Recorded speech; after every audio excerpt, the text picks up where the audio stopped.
श्लोकों में वैसे गोपी गीत गाया गया है, और शादी तक पहुंचना ठाकुर जी कुंवारे न रह जाए, हवा भी शुरू हो गई। तो कुछ श्लोकों को हमने आश्रय किया। गोपियों ने भगवान की खूब प्रशंसा भी करी, उलाहने भी दी, और सब करने के बाद हाथ में सिर्फ एक चीज, रुरुदु सुस्वरम, स्वर में रो रही है गोपियां। आज तक कोई स्वर में नहीं रोया, ना बेटा ना बिटिया ना माता ना पिता ना कोई। आपके गांव में कोई रोने वाला स्वर में रोता ऐसे नहीं पंडित जी?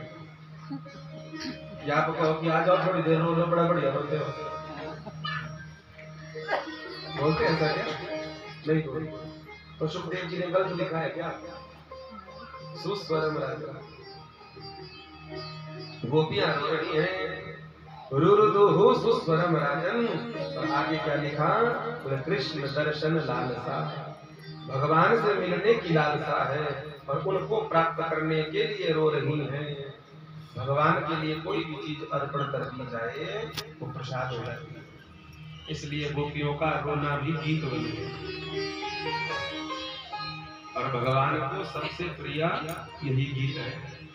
भगवान ने कहा एक भी श्लोक का, इस श्लोक का एक भी गीत, एक भी श्लोक जो है तो याद कर लिया जाए या श्रवण कर लिया जाए, गुनगुना लिया जाए महाराज जी, तो उसको पूरे भागवत श्रवण करने का फल प्राप्त हो।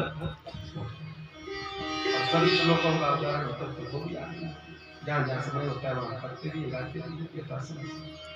आज गोपियां रो रही थी, रोते रोते नेत्रों से बहते हुए आंसू आज जमुना जल में मिल गए। ठाकुर जी समझ गए कि उनके हृदय में, मन में जो विकार आया था, मान आया था, अभिमान आया था, वो सब मान तो नेत्रों से निकल गया और समर्पण कर रही है कि ठाकुर हमको क्षमा कर दे, हमें माफी कर दे। सब नेत्रों से बहता हुआ शुरुआत पहुंच गया श्री यमुना जी पर, और यमुना जी भक्ति की धारा है। मानो आज किशोरी जी एक लीला रूप में तो वहीं पर है, एक लीला रूप में ठाकुर जी को कहा, बोले जो आपके लिए सब कुछ छोड़कर आई है ठाकुर, आपने उन्हीं को छोड़ दिया, ये अच्छा नहीं है ना? वो पूर्णतः समर्पित है आपके ऊपर, इसलिए आप उनको अब महारास में प्रवेश करवाइए। मानो वृंदावनेश्वरी राशेश्वरी श्री राधा रानी की जो उनको आज्ञा मिल गई, वो आशीर्वाद मिल गया, और आशीर्वाद मिलते ही आज कृपा हो गई। और ठाकुर जितनी गोपियां थी जो विरह से रो रही थी, उन्हीं के मध्य में कई दूर थोड़ी थे, वहीं थे, घूंघट लगाए हुए थे, और गोपियां इतनी दुखी थी, हताश थी, निराश थी, रोते रोते ऊपर देख ही नहीं रही थी, सब नीचे देख रही थी।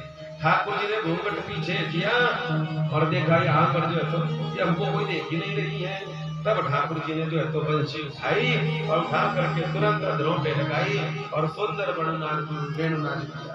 ऐसा सुंदर नाद हुआ, ऐसा सुंदर नाद हुआ कि आज सब गोपियां ऊपर देखने लगी। हम भी भले लगते हैं कि जागते हुए हैं, प्रत्यक्ष देख रहे हैं, उठ रहे हैं, सुन रहे हैं, पर कहीं ना कहीं हमारे हृदय की गोपी जो है तो नीचे मुख किए हुई है, उसको कहीं ना कहीं जो है तो वेणुनाद सुनाई नहीं दिया।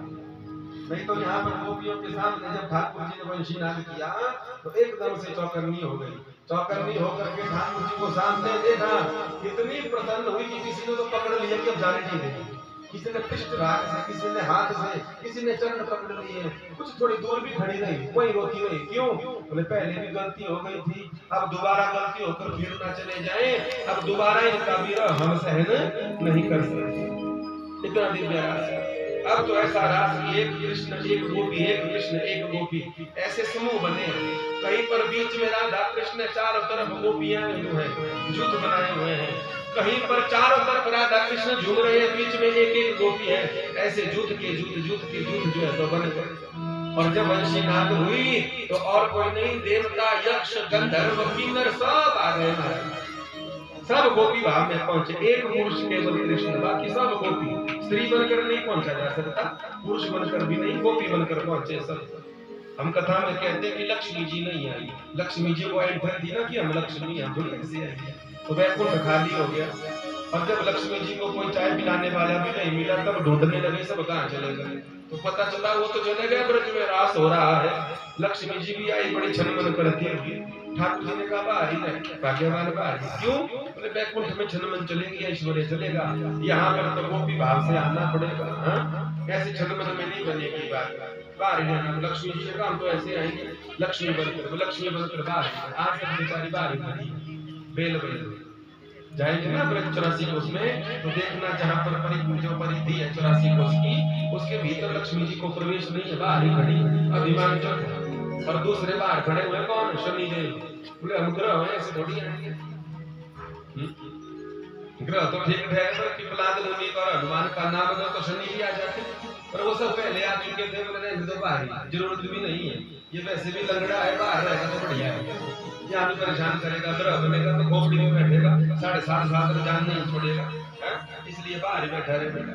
शनि ने कहा कोई बुलाएंगे, तेल देंगे, उड़द देंगे तब आएंगे, वैसे नहीं आएंगे। बोले बस कोई जरूरत नहीं तुम्हें। इसलिए वृंदावन में भूत प्रेत और ऐश्वर्य और ग्रहों की चलती नहीं है।